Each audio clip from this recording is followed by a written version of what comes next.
మీరు పండించిన వడ్లను చివరి గింజ వరకు మేము కొంటాం, మీరు సన్న వడ్లు పండిస్తే 500 రూపాయల బోనస్ ఇస్తామంటే 260 లక్షల మెట్రిక్ టన్నులు పండించి ఈరోజు రైతులకు ఇచ్చింది. కాళేశ్వరం లేకుండానే ఈ దేశంలో అత్యధికంగా ఒక్క సీజన్లో 1,56 లక్షల మెట్రిక్ టన్నుల వడ్లను పండించి ఈ దేశానికి ఆదర్శంగా మన రైతులు నిలబడ్డారు.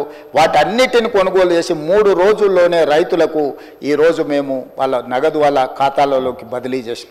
ఆనాడు అధ్యక్ష క్వింటాల్కు 10 కిలోలు తుట్టి మీద, తాలు మీద, తడి మీద కొల్లగొట్టి మాఫియా క్వింటాల్కు 10 కిలోలు అని అంటే దాదాపుగా 250 రూపాయలు, కోటి మెట్రిక్ టన్నులు అంటే దాదాపుగా ఎన్ని వేల కోట్ల రూపాయలు ఆనాడు కమిషన్ల కింద మిల్లర్లు ఆనాటి ప్రభుత్వం మంత్రులు గచ్చి కొల్లగొట్టినరు.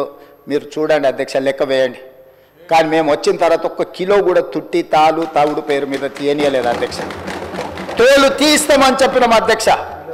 మిల్లర్లు ఎవరైనా తాలు పేరు మీదనో, తడి పేరు మీదనో, తుట్టి పేరు మీదనో 1 కిలో తీస్తే కూడా మీ తోలు తీస్తామని చెప్పి విజిలెన్స్ అండ్ ఎన్ఫోర్స్మెంట్ పోలీస్ సిబ్బందిని అప్రమత్తం చేసి నిరంతరం మా మంత్రి గారి పర్యవేక్షణ చేసుకుంటూ రైతుకు 1 కిలో కూడా తగ్గకుండా రైతు పండించిన పంట గిట్టుబాటు ధర ఇచ్చి కొనుగోలు చేసిన చరిత్ర, రైతులను ఆదుకున్న చరిత్ర మాదే అధ్యక్ష.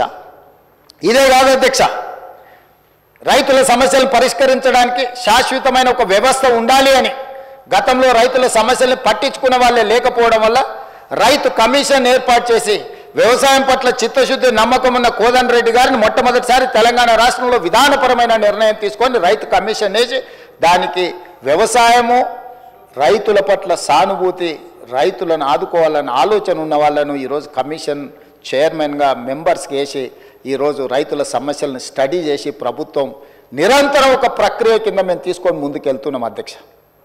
ఇట్లా రైతులను పండించిన పంట, రైతులకు నీళ్లు, రైతులకు 24 గంటలు ఉచిత కరెంటు ఇవ్వాలని, చివరి ఆయకట్టు వరకు నీళ్లు ఇవ్వాలని అన్ని రకాల కార్యక్రమాలను, కార్యాచరణను తీసుకొని